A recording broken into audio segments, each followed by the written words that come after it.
So as we jump into the show today, we had an event, I guess you could say, that got some good data points that's worth starting today's episode with. Welcome, Sexy Marriage Radio, by the way. Yeah, welcome. I'm Dr. Allen alongside my wife, Pam. But when we moved into the new house, we've been Sleep Number Bed fans for over 2 decades. Yeah. And so we got a new one that now tracks more and you get more data points, apparently. These smart beds. Yeah. So in the app, it gives you a sleep score. Yeah. And you get an average over the last 30 days or however long you want to set it up to be. Yeah. And it's been 2 months now. Yeah. And so it tracks all this data. And what's your average sleep score for the last 30 days? My average sleep score is 82. Okay. Mine's 80. So she's currently, you got the lead right now if this is a competition by any way. But after a particularly fun night sexually with you, we both had really high sleep scores. Yeah, I don't usually check my sleep score. Corey came in and said, hey, what's your sleep score from last night? I had a notification saying mine was really good. I had a notification saying last night you scored really high, which I would say doubly so. Didn't. I was a 96 that night. I hit a 97. So, hey, that was pretty nice.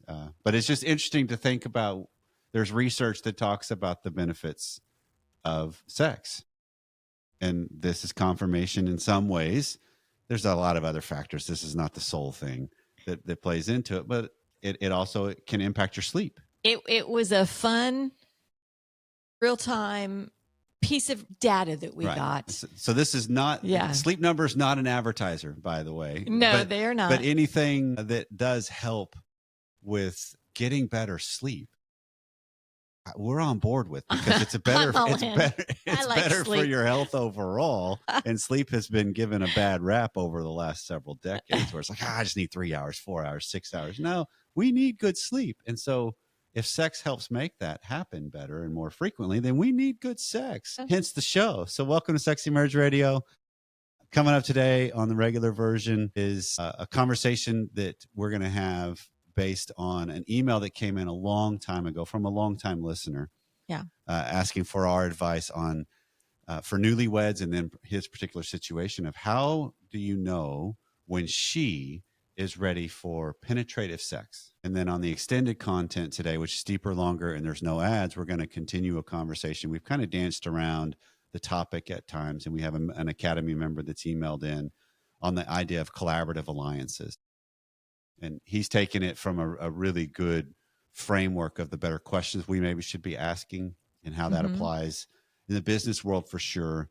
But how does that also apply relationally? And so that's where we're going to go. What does it actually look like in a collaborative alliance? Fabulous. And then if you are interested in more of these kinds of details, content, even on a deeper level, registration's going on for the Sexy Marriage Radio Getaway. So right now till April 15th is the early bird rate. We're over half full. Hint, hint. Times, we're filling up. So if you're wanting to come and join us in downtown Fort Worth, June 19th to the 21st, we hope you come, because it's going to be a fantastic 3 days together. But more importantly, it's a fantastic time together with your spouse to truly get away and be equipped. It will be really substantial on the how long it lasts from the reports we get, and then from just you and I experience too. So all that's coming up right after this. So here's the email that came in that sets up where we're going today. And this is just saying, Dr. Allen, what advice would you give to someone about to go on their honeymoon on how to know when she's ready for entry for penetrative sex? And then he keeps going. So how do you tailor this advice, though, to a couple who's had a history of sexual pain and feels like the use of external lubrication masks the fact that her body probably is not ready most of the time? And then we'll get into a little bit more of some of his details. So we're going to start with the first aspect of how do you know when they're just ready? Some of the biological markers, physical markers that will help, because this whole conversation, Pam, we've got to start it. And most of this, some of the main points that I'm going to pull from and then extrapolate more or from and go a little deeper with. He also sent me a video of a sex therapist and coach that she's talking about she came up with her framework of you can feel, you can see, and you can hear signs and markers. And so it's a great framework. So I'm just using and going to build off of that. So good point, because it's not just one aspect. Right. But to start the conversation, we have to base it on the fact that she's interested. She's already said yes. She's engaged. Her mind is there. Yeah. Right. So that this presupposes it. Yeah. It presupposes she is willingly and wantingly in this. Right. Right. And so, but this also brings up an interesting dilemma that happens in marriage, because there's a lot of times where, I think of our 31 years together, there can be a lot of times where mentally you're there in the interest, in the sense of, I'm interested in this, I'm willing, I'm available, right? But bodily, maybe you haven't got there. It may take some time. Right. And that's where we kind of came to the, I'm interested, but I'm going to need some help. Right. But this also brings up to what he's asking specifically on, because of a history of pain or a willingness to go there, but not being physically ready. Lube does mask some of the issues that this can actually create for a woman's body. Okay. Right. Because one of the markers, a sole marker of her lubricating naturally and being wet, is not a mark of she's ready for penetrative sex. Agreed. And that's a huge thing to recognize. That's important for people to understand as it pertains to what's going on in her body. It's not just about lubrication. Okay. Because we will be advocates of lube and helping make sure there's for sure comfort. It's important. It's very important. Absolutely it is. But when you're talking about a penis going into a vagina, that's not just needing lubrication. It also needs the flexibility to expand, where a lot of pain comes from the vaginismus and anxiety, which tightens the muscles and clamps things down. And so it doesn't matter how much lubrication you have, it might allow for penetration, but it's not conducive to good feelings and good experiences for either one of you. Okay. So this is presupposing. So how's he supposed to know that? Right? Well, right. And well, it's also an important component of how she's supposed to know that. How well does she know her own body? Well, and that's where this is teamwork. She's got to, it can't just be him making all these assumptions, right? She's got to speak up, but go on, roll with what you got. Well, and then the other thing to add to this, and why this is important, is because physically speaking, a lot of times for women, it can take 20 to 30 minutes for her body to be fully ready to receive penetrative sex. Right, because it's a lot more of a build up and warm up for her. This is the classic thing that people will say a lot of times, is for a woman to really be ready for sex, it's 20 to 30 minutes. And for a man, it's 2 to 3. Yeah. And then sex on average lasts anywhere from 5 to 7 minutes as far as the penetrative act of penile vaginal sex. So therefore, she's actually then physically ready for sex. 13 minutes after it's over, right? Which that's not a good recipe. Right. And so it's important to recognize, while her mind might be ready, her body can be lagging behind. And it's important then for her to make sure that if it's over too fast or she's not ready, it limits her enjoyment. It limits her experience. It limits the experiences for him, and it creates the bad things for both. It creates a pattern. Okay. So let's just get into the details. How does he know? When you get into the aspect of, we'll start with feel. Obviously, wetness would be a component of it. You could feel wetness. Sure. But there's also an element of what you might feel when she's ready for penetration is her pulling you towards her. Right? That there's an element of, I'm inviting you towards me. I'm bringing you in. Like there's an actual physical putting her hands on you and pulling you over on top or towards, or these nonverbal communications of how she's communicating, interacting with you. And then when you get physically with the genitalia, if you understand the vulva, which that's the medical terminology for the female genitalia, you've got what gets most of the play in the sense of the terminologies is the vagina. And then secondarily, the clitoris gets talked about. And we talk about it for sure on the show. But then there's also the labia. So you have the inner and the outer labia, minora and majora is kind of what they're called. The outer lips and the inner lips of the labia. And what you would feel when she's ready is they would engorge. They would fill with blood analogous to the penis, and swell. Yeah, they're more plump. Yep. Yes. That's a good terminology. But the interesting thing about when this happens and she's truly engaged and her body's on board as well is as the outer labia engorge, they spread a little bit just because of the swelling that comes from that engorgement. And then the inner labia will do similar.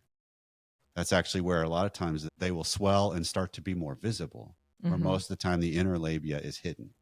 Yeah. Much like the clitoris, because it's up under the clitoral hood. And so you would feel that opening up. You also might feel her opening her legs more. Yeah. You see a difference in the breasts, right? They become they harder can engorge essence, as well a little bit. They can swell. Yeah. The nipples get harder. Can as well too. And some of these, this is where it's interesting because there's some incongruence sometimes with a woman's body. Well, I've seen this with age. Sure, I have too. Yeah, you've seen it too. And the menopause years hit, and that stuff's not all firing the same as it did when you're 20 years old. Right. Anyway, so I don't know how old they said they are, but I'm assuming they're younger. Well, there's a transition. I mean, obviously our whole bodies change, and that's why it's important to be aware of my body and aware of my spouse's body as much as I can be, to be a student. Yeah. Because that way it allows us to communicate cleaner, because then I can talk about what I'm sensing or feeling or hearing or seeing. Okay, hold on. And then we can maybe debrief or, because then you just get better with each other. That's the beauty of married life is you get the same partner to keep learning with. Absolutely. so it's a great process that can happen when we approach it with some curiosity and some seeking to learn and understand each other. Yeah. Right. And so the other thing you will feel is warmth, that as there's engorgement and engagement from her body in her vulva, it'll warm up. Oh, I mean, it's the blood flow. Absolutely. It's the same way with the penis, right? Okay. Yeah. So then let's switch it to C. Obviously, if the vulva is changing, you'll see it. You could tell if you're in a position where you can see her genitalia, you would see that changing. Absolutely. Much like you would a penis getting erect. You can see it. If you're someone that doesn't do it in the dark, right? Some folks who won't turn on a light. And some aren't in a position to ever see what's going on down there. They just have sex, feel their way around. Yeah. Face to face. No judgment. But it's understanding if you are in positions where you can see what's going on with each other, this is some of the markers you would start to notice. Sure. Is you could tell a difference from when she's not aroused and engorged to when she is. Yeah. And sometimes if you can't quite tell, one of the things you can recognize is afterwards, there would still be engorgement. It's just like an erection doesn't just go away right away a lot of times for men. It can for some, but on average, they kind of hang out a little bit. Well, she's the same way. It takes a while for the blood flow to shift and for things to return back to a normal state. Yeah. Okay. And then the other thing you could see, and this is an interesting one that you do need to be in a position to notice, the inner labia lip would go darker. Okay. Right. For most women, it actually gets to a deeper shade of red or purple almost when it truly is engorgement and full on engagement. Okay. Okay. And then the last thing is you could also notice some women can get their face will get a little more flush, or her chest could change colors because of the blood flow. Just because the blood flow changes. Absolutely. Well, and also breathing patterns can shift. Fair.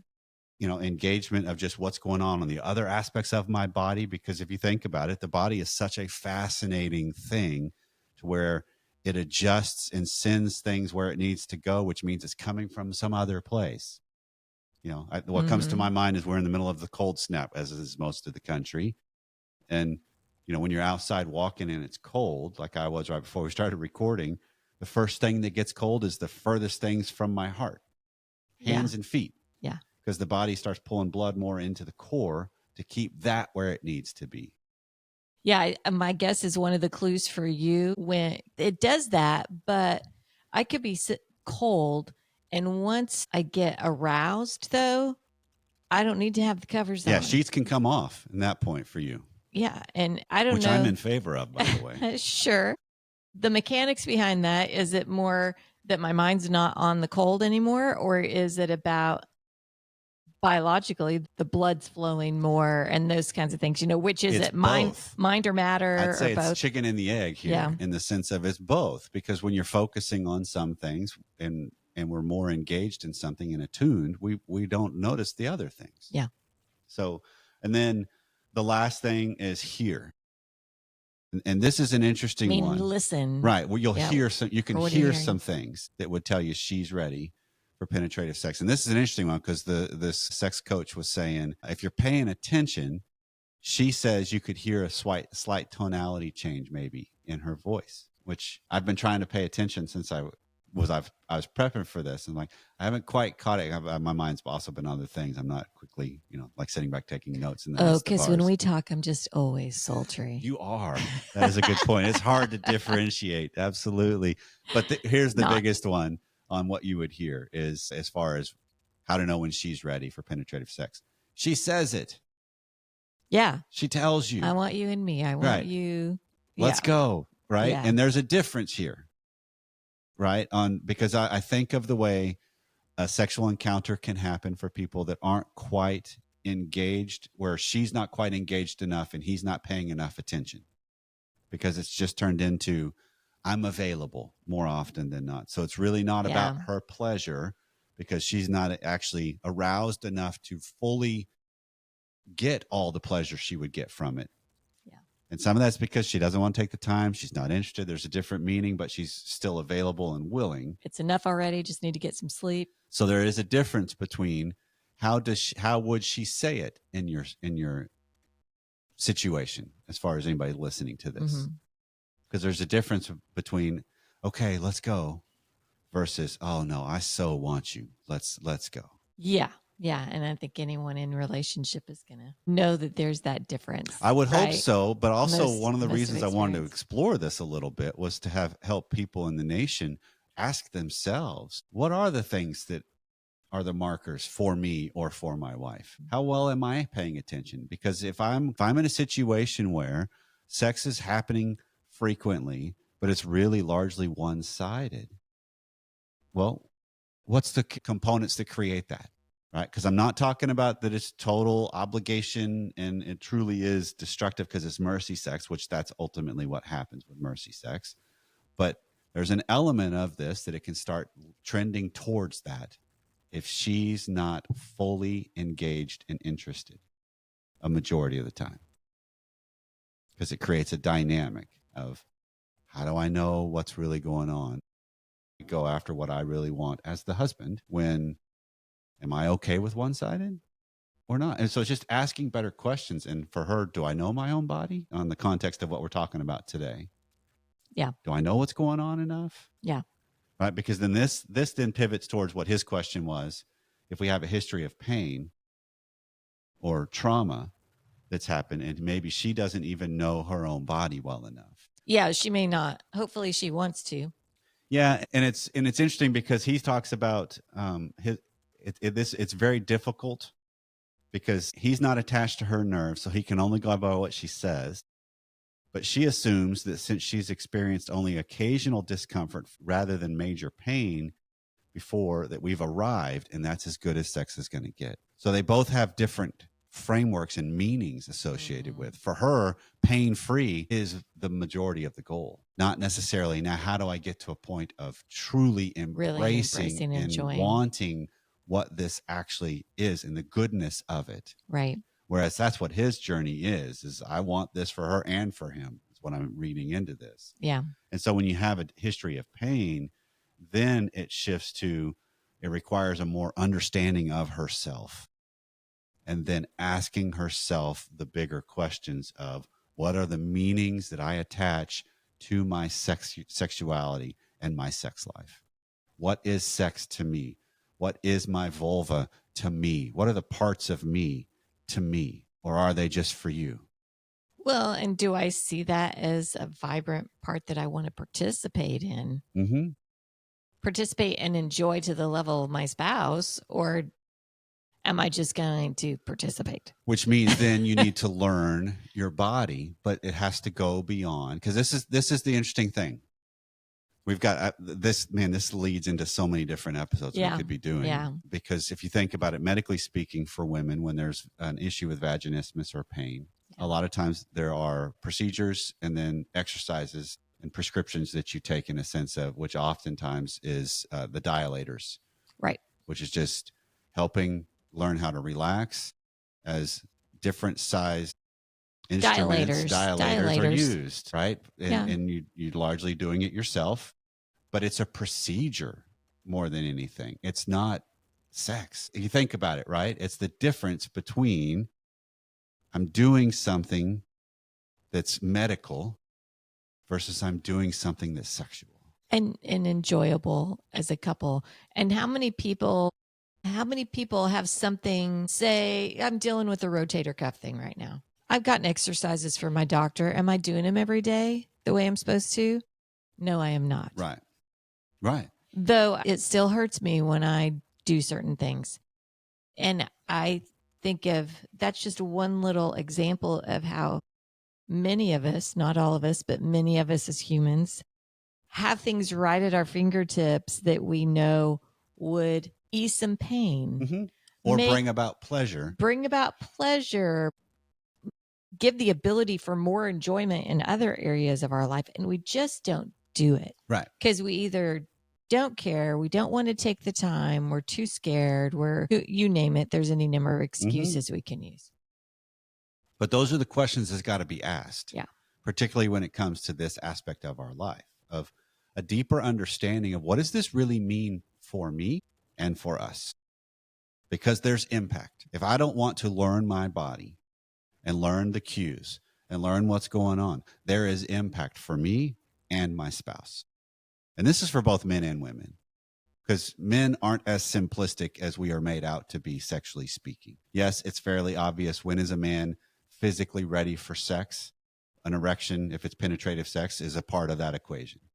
The erection is just so easy to see, right? It's much more noticeable, but there's a lot more still going on in a man's body than just an erect penis or not. So it's understanding ourselves and a willingness to understand and ask, what are the meanings surrounding it, which lends itself then to a tease out for a future episode of, if I want to explore and understand myself more, then we're talking about more masturbatory practices, which that word has a lot of connotation in how it lands with people. Yeah. And a lot of our listeners don't like that word. Not at all. Yeah. But it's understanding there is a difference between trying to explore and figure out who I am, not just by my genitalia, but also by what's going on in my inner mental world and in my spirit in the midst of all of this too, because that's how we get into more than just what's the biological cues, because they have to be in concert with the soul and the spirit and the emotion and the mind to truly make the fun excitement that sex and marriage can absolutely be. Open the show. Apparently it can help you have better sex.